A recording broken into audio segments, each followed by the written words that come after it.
Hey listeners, it's Paul Andriola here. Why not join our community at Small Cap Discoveries, where we offer our members direct access to some of the best microcap investment opportunities available.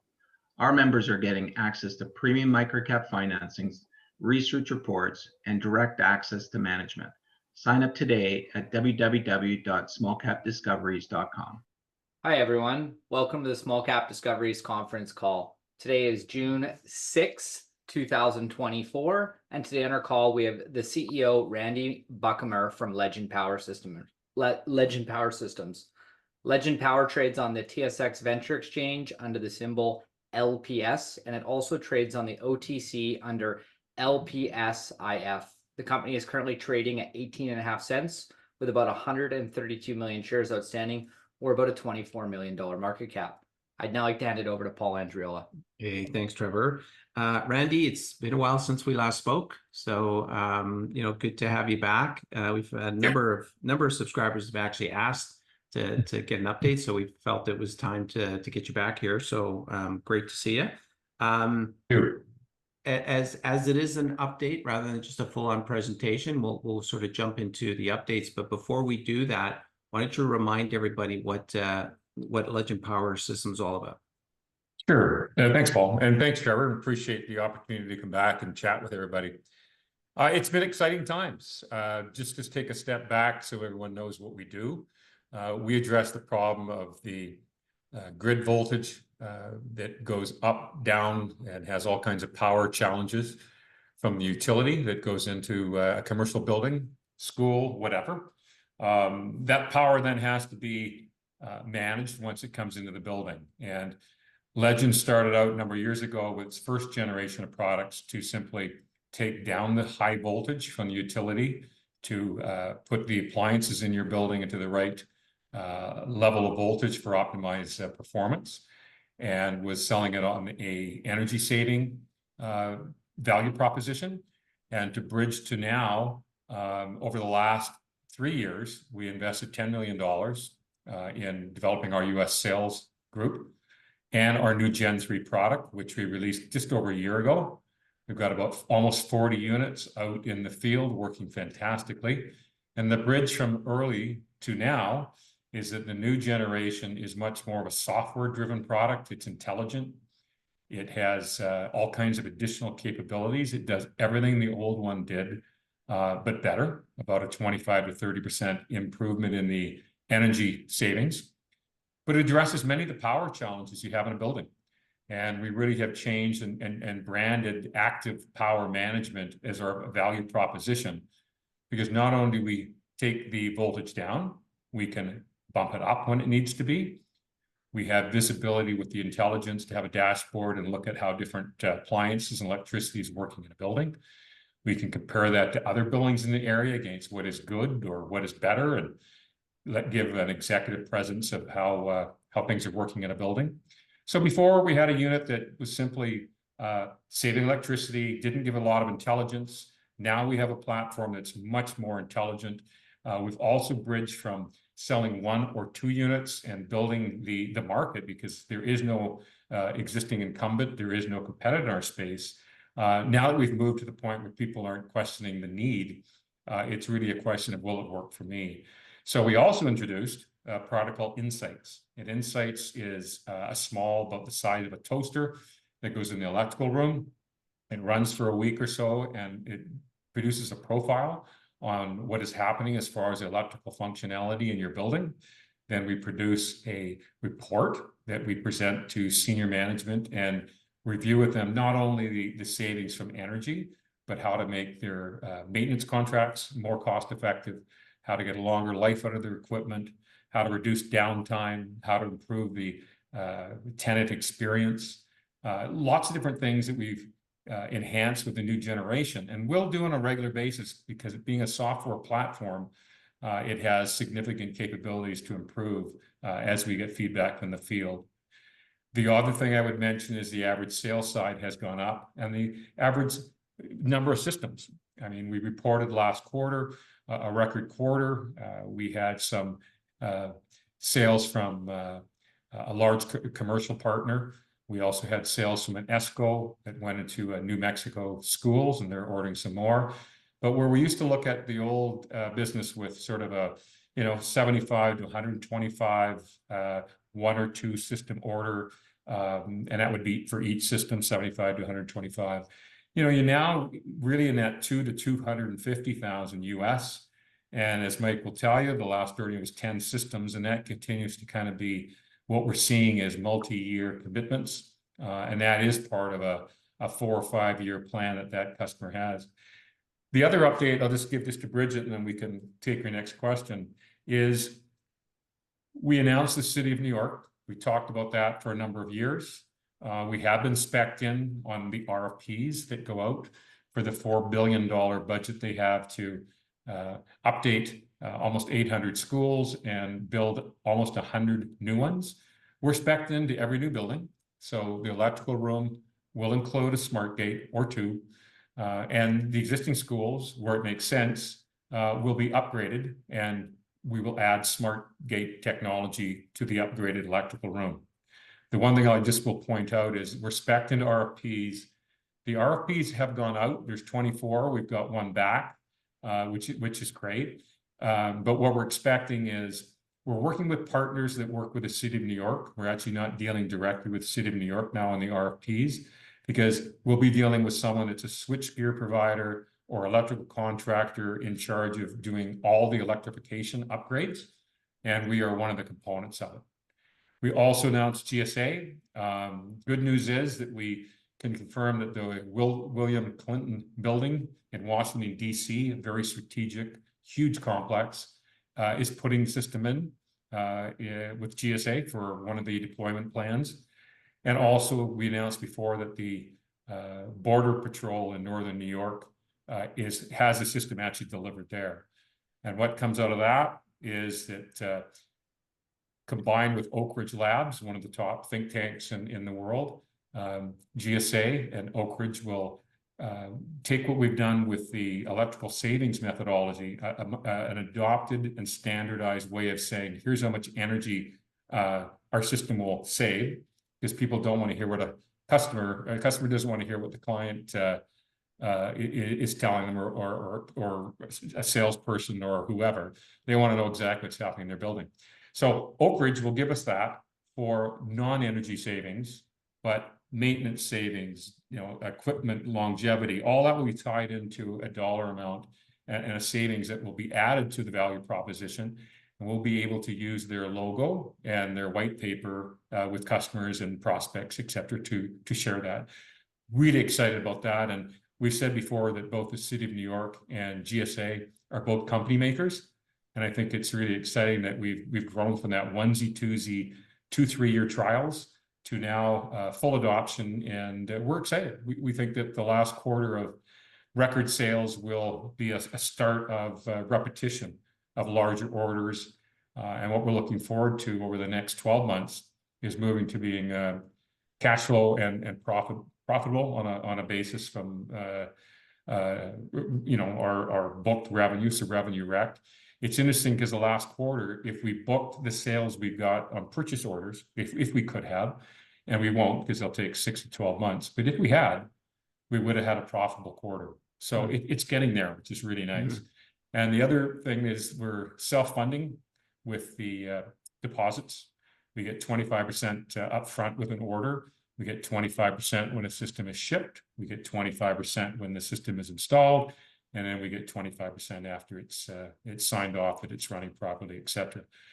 So that's helping a lot. Paul Moffat, who's also on the call with Mike Ciosi, our VP of Sales, and Paul is our CEO, has done a great job really growing the organization. We, from an operational point of view, are improving our logistics, our productivity, our production, our costing, our margins were 46% last quarter. So we're starting to head back up to more normalcy that we had in the past with the previous generation of product.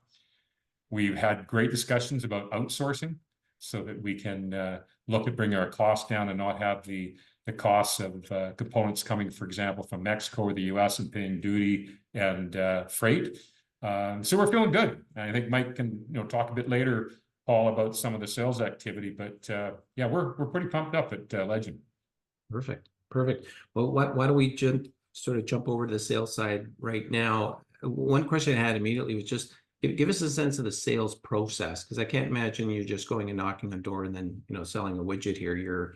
There must be significantly more to that. If we knock on your door and you want a widget, Paul, we'll sell you one. But you probably won't. Mike does it every day, so I'll let Mike tell you what he does. Perfect. Yeah, excellent. Yeah, so the process that we go through is a three-step sales process. First thing we do is we collect the data, then we verify the data, and then we solve the process. And as Randy mentioned, we talked about the SmartGate Insights. SmartGate Insights is how we collect that data. So what we do is we typically temporarily install the insights into a facility for a specified period of time, 1, 2, 3 weeks.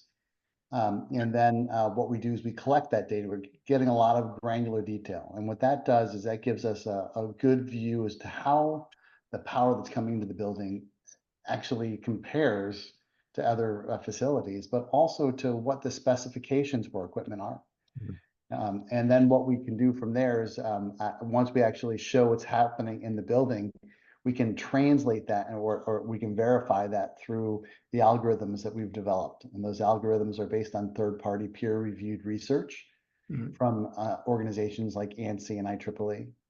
And those say that when these types of conditions happen on the grid, here's how it affects motors, pumps, drives, sensors, controllers, the things that make the buildings everything that they need to be for the people that depend upon the buildings. And then from there, what we're able to do is not only show the energy savings, but the impact to the life expectancy of equipment, to the reliability of equipment. And then we can actually go through and show them what the solution would look like and what the power that comes out of the SmartGate could actually do, and compare and contrast that to the power that's coming in. And when that's a really powerful moment, pun intended, for our sales process.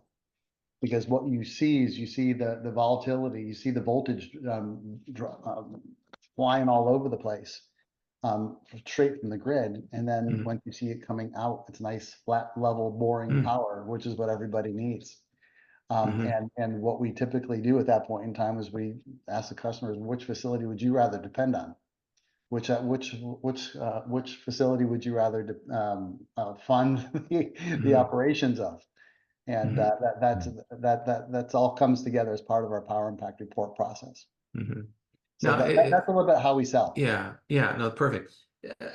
Maybe a technical question here, but like, do you guys provide the answers to the problem, or do you guys just find the answer or find the problems? That's the big differentiator with us. A lot of companies, what they'll do is they'll go through and they'll tell you that your power isn't great, and you should do something about it. Right. That's what actually we do, is we actually do something about it. Okay. With the SmartGate platform, what we're able to do is install a device right after the power enters the building. And then what we do is we can, in real time, on a cycle-by-cycle basis, fully regulate that power supply to the optimal power supply required for that building. Yeah. Perfect. So that's the big differentiator. And again, when we look at it from the standpoint that not only can we bring voltage down, but we can bring voltage up. We can look at each phase discretely, but we can also pin it at a specific set point, very similar to what you'd have for your HVAC system. Right. And that gives our customers a lot of comfort, because the grid is not only in great flux every day. Sure. Today, but what's actually happening is as we deploy more and more wind and solar and batteries on the grid as part of our decarbonization efforts, that volatility is only going to get worse. Right. And that's really where we come in, and that's what the big driver for the federal government is, as well as the city of New York, is that they know that a low carbon grid is going to have greater volatility to it. So providing those protections for those facilities is an integral part of their electrification strategy. Now, who's your typical client? You mentioned schools, you mentioned some government organizations, but like, what does the typical client look like, and kind of what's the addressable market for these type of products?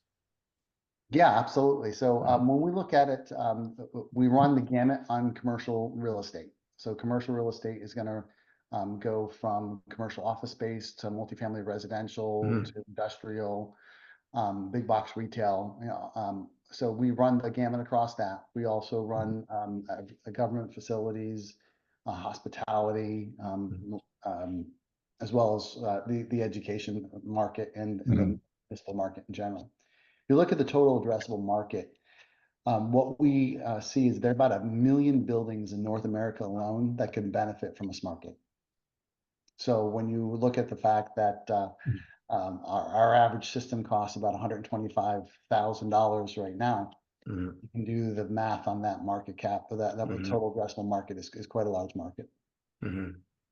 And what's typical sort of return on investment for a client here when they've got one of your systems installed? What does that look like?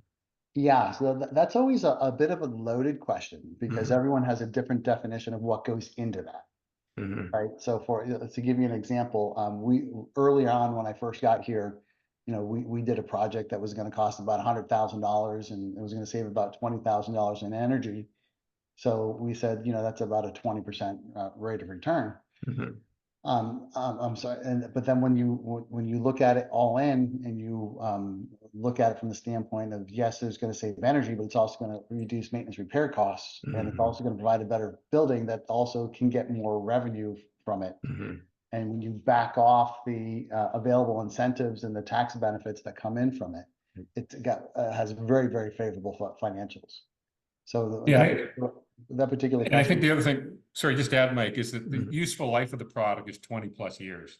Yeah. Okay. So that significantly changes how they look at it from a financial point of view, because we still have customers that had a payback within 5 years and looking to upgrade because it's already paid off, and they're looking for the additional capabilities with Gen 3. So that's been a significant enhancement for us for sure, going beyond just the electrical savings and the actual impact of power and how it can negatively affect the buildings. Now, the product itself, hardware, you mentioned it's turning into more of a software product. What's this sort of the business model look like? Is it a one-time sale and then that's it, or is there any kind of residual recurring revenue from sort of the product and service you provide? Right. Well, the product, I mean, I always, you compare it to a Tesla vehicle, I guess is a safe way to do it, is there's hardware, but the intelligence is upgradable by software. So we provide a platform, again, that has the hardware components to it. It's about the size of a fridge and goes in the electrical room. But the brains is all software driven. And, we listen to customers. A lot of the things that are in the Gen 3 are things that people asked us for, or said it would be nice if it did this. So it allows us to do without having to redo the platform from a hardware point of view. It gives us great visibility for the product for, 5+ years, which is great. Yeah, and if I can add on to that, Randy, we also about 1.5 years ago rolled out our maintenance programs, and our maintenance programs are a nice source of recurring revenue for us. Because what that enables us to do is get back in front of the customer, gets us to get back in the building to be able to optimize the system, and that's a significant revenue opportunity for us. And what's also very exciting is we just had a customer recently commit to rolling out the maintenance programs across all of their systems. So again, when you look at the fact that that's a nice set of recurring revenue, but it also puts us back in front of the customer, which always opens the opportunity for additional follow-on orders. What's the competitive landscape look like for you guys? Like, is there a lot of competition? I imagine there's competition, but how do you define that with this kind of product and service? Yeah, I think the way to answer that is we don't have a direct competitor. And examples are with GSA or City of New York, or particularly example was IKEA. We had all across Canada, Havercall across Canada. They went worldwide looking for products. So there's no direct competitor. The closest thing we've seen is Schneider has a very large box, and we actually have engineers that worked on that particular product in Legend. And it was about 3 or 4 times the size, didn't quite do what ours did, but it was the closest thing. And it was about 3 or 4 times the cost too. But IKEA came back, there wasn't anything that did what we did, and they gave us the order for all across Canada. But I always look at it from the economist view. If you look at it just from energy savings, you know, you've always got a suite of alternatives or substitute products that you can put in, whether it's window treatments or it's HVAC or whatever it might be. So that's why one of the reasons we made the Gen 3 platform and developed the active power management is to move from a nice to have ROI, maybe I'll do my windows first because the ROI is higher or whatever, to a compelling managing the power, because even if I'm saving energy and my power isn't working, it's now compelling. I need a power management product. So that's one of the reasons we made the switch, Paul. Gotcha. I want to remind everybody that's listening, as always, guys, if you've got a question you'd like me to ask, we'll open up the chat function. Feel free to ask a question. We'll make sure the team here can answer it. So let's talk a bit more about the sort of the public entity or the company right now. You know, I saw in a press release you guys are managing your cash frugally right now, but you've got cash coming in terms of deposits. Maybe give us a sense of the balance sheet and sort of maybe future requirements for capital. Sure. We've got we're just under 3 million in on our balance sheet, if you will. There's about 2 million, just under 2 million in inventory. Of that, about 300 is old inventory and about 1.6 in new inventory, and or systems and processes being developed to be shipped out. I think there's a backlog, of 23. Like, you know, in the old days, I could tell you each week what it was. The nice thing, and Mr. Siotic and the sales guys are bringing enough orders in that I can't keep up sometimes. But yeah, we've got about 22, 23 systems to go out. So there's a significant additional cash there, because of the almost 2 million inventory, there's probably 150,000, maybe 200 max worth of payables on that. And as that goes out, it goes out with a 45% or so markup, and we get that back in cash. So that's great. And with the deposits, we've been, again, asking for 25% with an order, 25% when the system goes out the door, shipped, 25 when it's installed, and 25 when it's up and running. So that's made a significant difference. We're getting most of our cash out the door back by the time the system leaves the building. Receivables are growing. Payables are still very, very small. We are managing cash. We are less than $1 million a quarter, down from over a year ago of almost 1.5. Doing that with just being more frugal. And Paul, again, has done a great job at reducing costs and getting vendors on better pricing, looking at better ways to ship things, being more economical. I think it's just been a real good team effort to be more frugal, but be more efficient. And as I said earlier, there's significant upside. I mean, we figure the outsourcing conservatively is 15% additional gross margin. You take everything in. There's two major components come from Mexico. If you ship those to San Diego, pay duty. Ship to Vancouver, freight, duty. Assemble the product, back over the border, duty, shipping to the US.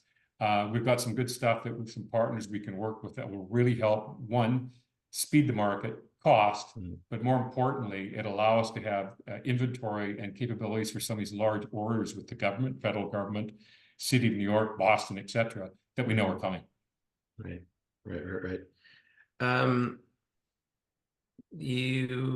You mentioned backlog, and you mentioned orders, and you may even mention this already, but give me a better sense of when do you expect to recognize the backlog? What's the typical recognition sort of schedule of some of these orders?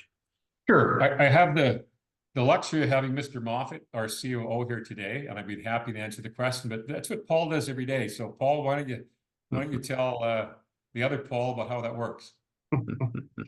Yeah, thank you, Randy. Yeah, our backlog is about 23 systems right now.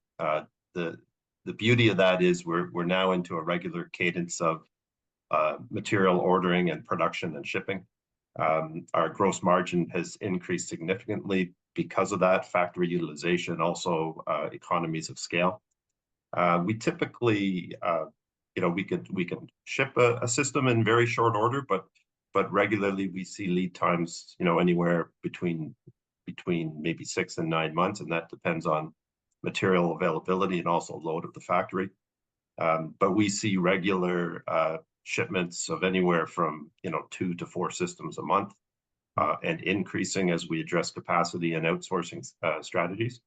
And I know with the new orders coming in, we're only going to add to our production schedule and keep that rolling into the next fiscal year. Yeah, and Paul's team just did a great job, Paul, by Mike had an order from an ESCO for the New Mexico schools. And they told us the order was coming, but no one wanted to give us the order. And then all of a sudden, okay, we need it within 30 days, which is huge for us. And Paul Moffat and his team pulled it off. 4 units, all shipped. Mike, in fact, asked for a $150,000 US rush fee, because we knew that the ESCO had already committed and needed the systems. But plus, it allowed us to, if you had to fly something in or whatever, incremental cost. The good news is, I mean, I'm not sure the final tally, but it was probably 15 or 20,000 incremental costs, so we have some additional profit there. But it kind of shows you where the ESCO was, $150,000 rush fee, and the system got out within 4 to 5 weeks, which is we're really proud of. It's a two-part question here. One is like where's your pinch points here? Where do things sort of bottleneck within your business? And sort of a greater question is just what's your greatest challenges in running the business right now? I'll start with I'll let Paul take the first question. I'll take the second, and I'll start with that on the challenges, and he can tell you about some of the pinch points and things. I think the big thing is for us, it starts with all the things associated with being a market leader, where you're not going in and being challenging an incumbent on price or additional feature set, better value prop. I mean, the biggest challenge is still getting people to understand who we are, what we do. But as they understand that, and I think GSA and some of the large accounts are really good, valid points to look at. They get it, understand it, they want it, and it becomes a need.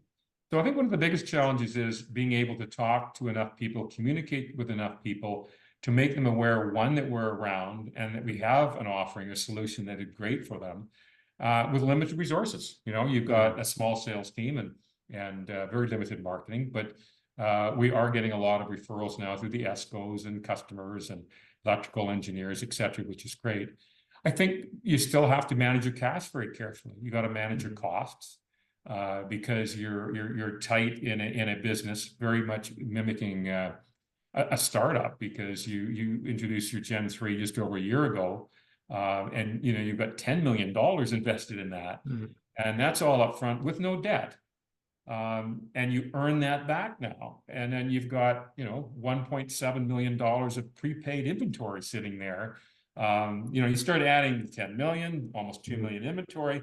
There's a lot of investment in the company where we haven't incurred debt. So the challenge is making sure you watch your dollars, you leverage your dollars, you do things like Paul does, get vendors to deal with us without putting any deposits on orders when we're asking for deposits on our orders very quietly. You leverage your sales team, and they have a great network of people, and they've got some good endorsements and valid customer testimonials and case studies. And you manage the business, because I think this is an important part of the investors. When the GSA, when City of New York and some of these large opportunities, Department of Defense, et cetera, when they start hitting over the next 12 to 24 months, this company will transform. And then it's all about Mr. Moffat, Paul, making sure that we could handle the growth. And the good thing is he's doing those things. He's been doing it for a year and acting like we're already a 50 million a year company and what we need to do at each choke point or pinch point in your term. So I'll turn that over to Paul to leverage that in there, because those are the things. Sometimes you can grow too fast or you can grow too slow. I mean, I've seen that happen. And we're making sure we're addressing both sides of the coin. Paul, what would you add there? Yeah, I mean, typically your bottlenecks are your typical resources, materials, and capacity. And to Randy's point, we're really getting noticed now by our suppliers, and they're doing amazing things for us. Mentioned no deposits required, scheduled shipments, delayed invoices because of that. and actually dramatically reduce lead times. So because of some of these rush orders, we've been able to test them, and they're coming through with results. Supply chain as well is dramatically improved from what it was 2 years ago. So, with this regular cadence and getting these regular standard orders in place, I just keep that ball rolling. And the materials are coming in, they're coming in on time, and we're able to ship and invoice on time. A lot of customers too have timeframes throughout the budget or calendar year when they might shut down the building, or they might be doing some other work.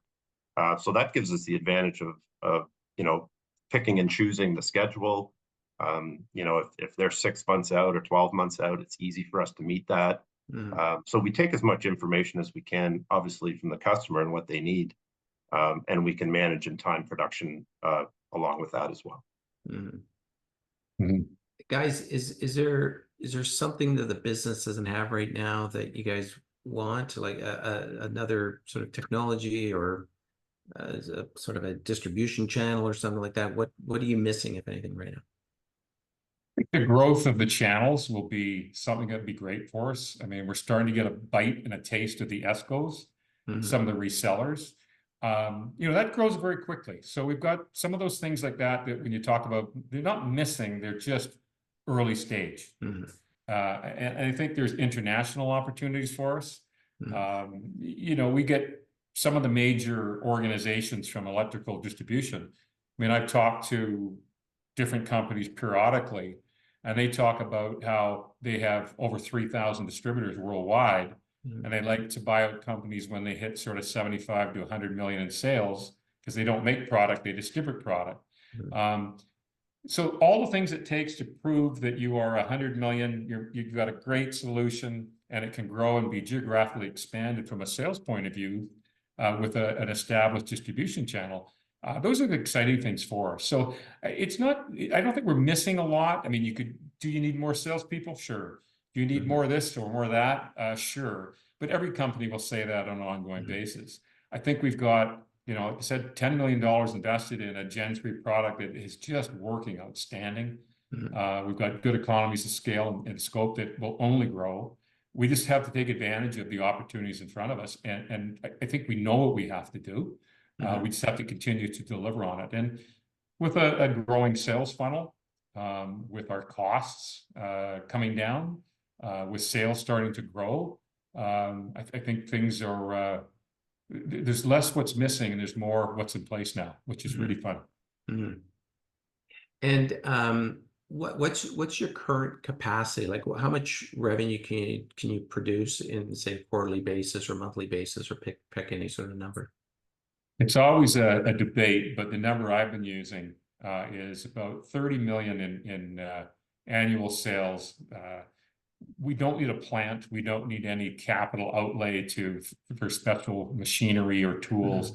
We really take a warehouse, and we have partners that do cable assemblies and outsource things like that for us, and we're an assembler. So it really means you would need to get some additional space to do that for inventory and for some room to do assembly. But far before that, Paul, and we've had this discussion, is that we would be looking at outsourcing and being a technical center of excellence is what I call it in Vancouver, which would be the engineers, it would be operations, it would be all those things. But our partners would be dispersed in the world and look for us for support from the center of excellence. So really, from that perspective, is we're limited what our partners can do, and discussions we've had with different partners, etc. To do 100 million plus up in sales is not an issue whatsoever. Okay, well, let's talk a little bit about the stock and sort of the public entity again. I think last I saw, there's 99 million shares outstanding, or give or take. Is that? Yeah, about roughly 130. Okay, sorry, 130. And insider ownership, what kind of ownership does management have? Yeah, so we're over half of that would be management, directors, and business associates of the directors and management. So we know on any day we can look and pretty well tell where at least 60 million shares are and up. Okay. And then that last small financing we did in August 16th last year was taken down predominantly by management directors and those same people closed. So we've had the same people participate in probably the last 4 or 5 financings. Oh, wow. They're long-term people, which is great, and they've been great supporters. Yeah. What is the other sort of the other half of the shareholder base look like? Is it mostly retail? I imagine it is, but Yes. Yeah. It mainly retail. There's some small little institutional things here and there. We're hearing a lot more, and I'm talking to different people now outside of just the retail. We're looking at getting some additional coverage and support in the US. We think it's important because most of our business is in the US, and they like the story. So I think we'll continue to see some things happening on the horizon that will we'll still have the retail, but I think we're starting to get some coverage and some institutional support that we haven't had in the past. Do you think there's anything that the market gets wrong about you guys that you want to sort of make sure they understand? Well, I mean, I've been at this for a while, as we all have, and let's face it, the longer something takes to happen, deals get tired. Sure. So, and I always joke in the office with Paul and Mike and Nat about, you're a zero and then you're a hero, and everyone overnight goes, man, you guys made it. Well, no, we've been doing this for years. I think the fundamental shift over the last 2.5 years with Gen 3, it's a new company. It's a new company. There's just no question. It's new customer set, it's new products, it's new markets, it's new salespeople. We, to think 5 years ago with our first generation that we would be into GSA, the federal government of North America, Department of Defense, City of New York, all these people, there's no way we would have been. So I think the market, when you have a story that gets a little tired, but I think what people understand now is that it takes some time, that the company was really doing a lot of research and development because it was making the market. And that took a lot more time to have people identify that there was a need because you can't sell.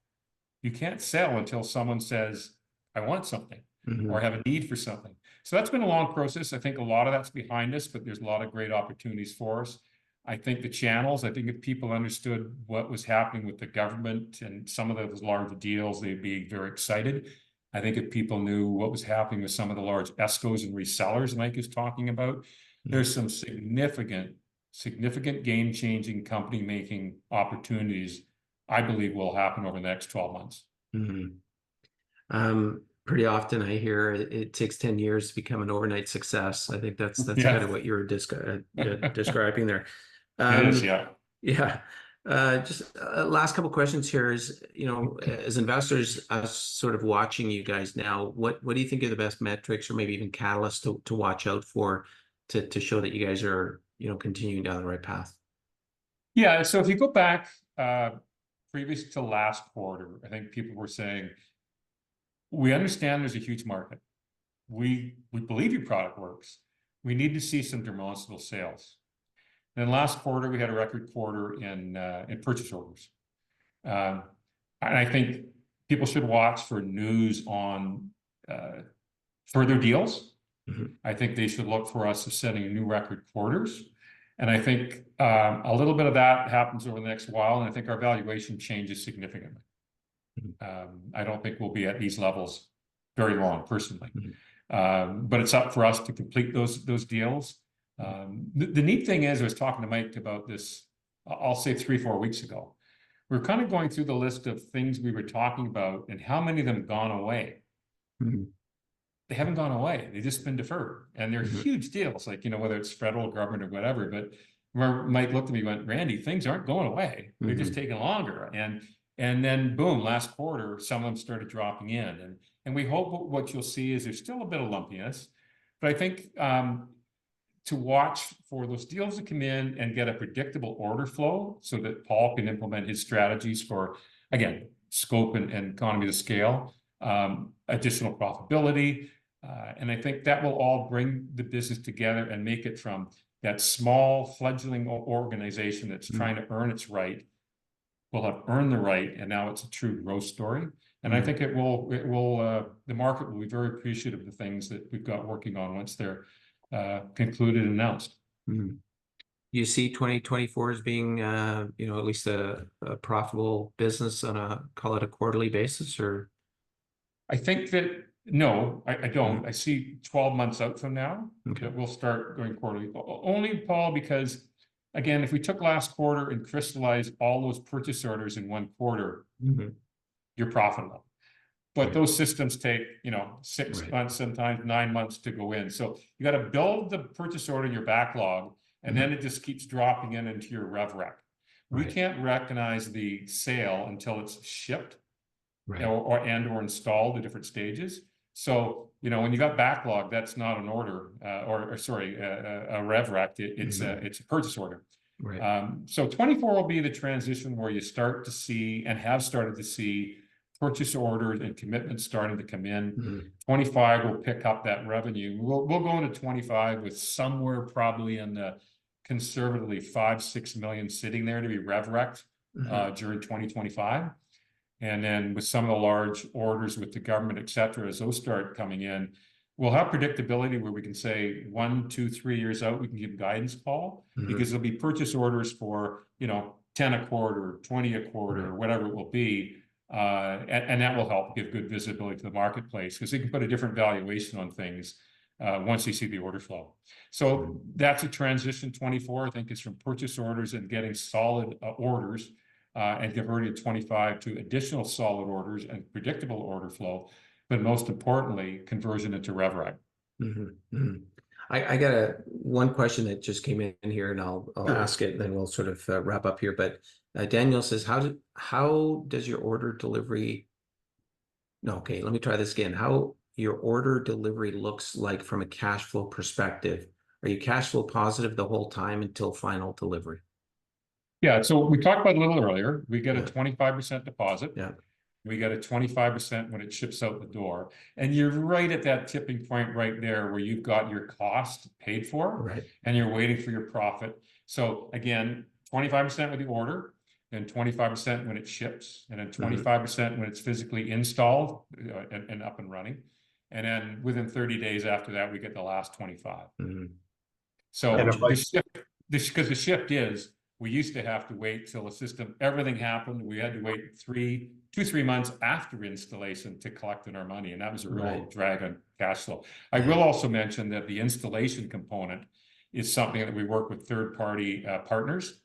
And we pay them when we get paid on those deals. So we're actually, if you take a system cost, if a system was $125,000 and you say the cost to go on is 70, just to pick the number, it might be another 100 for installation, but we're not paying that until the installation is done and we're paid by the customer. That's just the deal we have because we're sourcing the deal. We're bringing the opportunity to these partners. The least they can do is help with the cash flow. So there's not a significant cash expenditure or commitment the way our business works. And then the other side of it, just to add to the question I mentioned earlier, it's not a capital intensive business. We don't need plants. We don't need infrastructure. I was involved with the Vigilon cameras, et cetera, on, they spent $25 million on a plant in Houston and another 15, that's really capital intensive.